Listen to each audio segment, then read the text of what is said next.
Hello mga idol, good morning. Tara, kape muna tayo.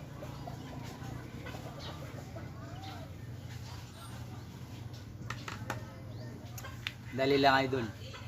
May sasabihin ako sa inyo. Naniwala ba kayo sa kasabihang God's always provide you? Kasi ako idol, palagi pa rin ako naniniwala sa kasabihang God's always provide you.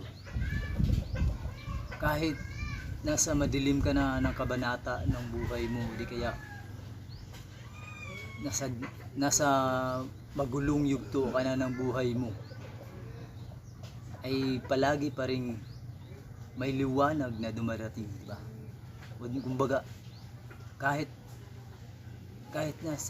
nahihirapan ka na at sukong-suko ka na sa buhay mo, pero palaging may pag-asa o biyaya na dumadating, di ba?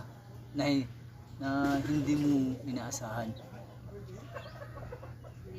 Kaya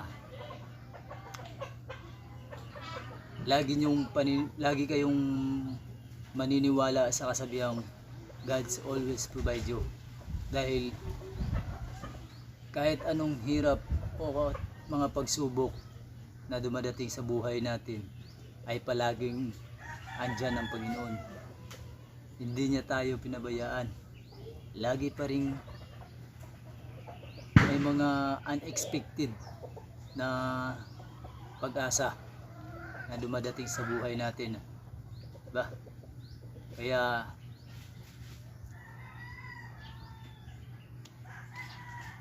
magtiwala lang tayo palagi sa Panginoon at